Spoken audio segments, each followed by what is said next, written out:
Today is May 30th, and today's agricultural education program happenings was hosting a petting zoo for some individuals in our school for an end of year event that our school always hosts called Strive to Thrive.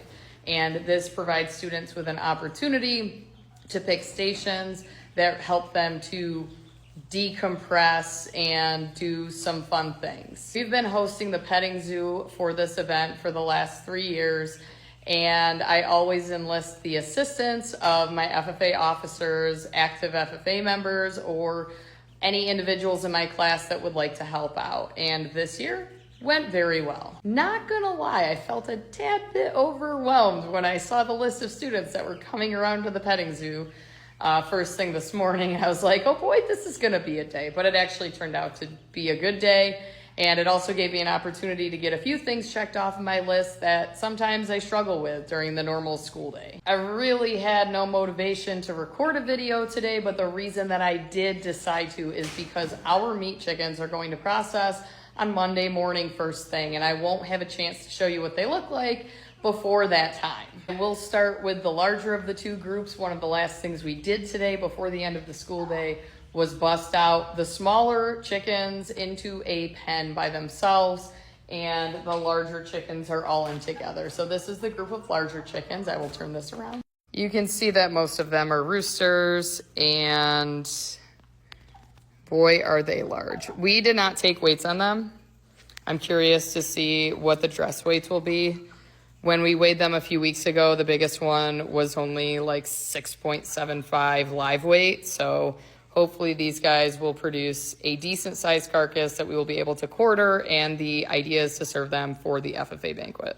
There are some hens in that group too. They're not all roosters, so if you're watching this, you're like, oh my God, I saw a hen in there. Yes, I know that there are some hens in that group that are just larger. When the kids went through and picked out which ones were smaller that they wanted to separate, you'll see them in a second. There are some roosters in this group too. But typically the larger birds that I raise whenever I raise a batch of Cornish cross meat chickens end up being roosters. Here is the smaller group. So these guys are set. Someone will come in and check on them over the weekend and pull feed on Sunday. And we will get them back Monday afternoon. And then Tuesday we will have a class activity of quartering them up. We have not quite decided which class is going to be quartering them up yet, because next week is the senior trip. So a lot of the seniors are not going to be in school.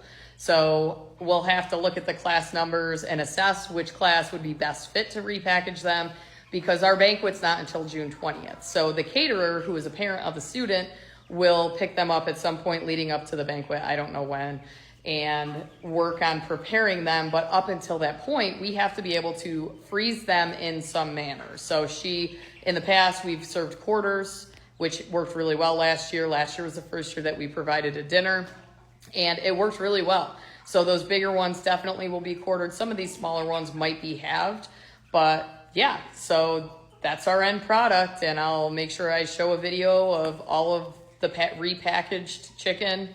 Maybe I'll try to take some videos on Monday of the kids cutting them up once I teach them how. It'll be a learning experience for them.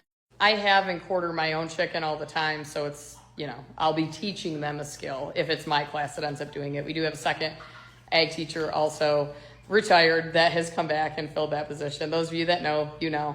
But one of us will be doing it with our classes, and yeah, it'll be good. Hopefully the kids will learn some good skills. I know that some people ask what we do with the rest of these animals that are in here. So we do have a menagerie of them. We have sugar gliders, we have chinchillas, a couple, like 3 breeding pairs of chinchillas.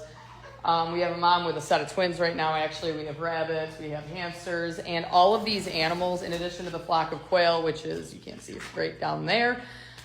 We are looking for homes for them for the summer. So we always farm them out with students usually. And if we can't find enough students to take them home, then I will reach out to the faculty and send out like a blast email saying, hey, these are the animals that are looking for homes. Who would like to take them? And they bring them back the first week of school. And of course, accidents happen and sometimes animals die. But, in the past, the losses have really been minimal. So next week, that's my priority, is making sure that all of these animals have homes, in addition to trying to figure out some finalizing of what I need to take with me, what needs to be copied before I leave, what needs to get into OneDrive so that the next teachers have it.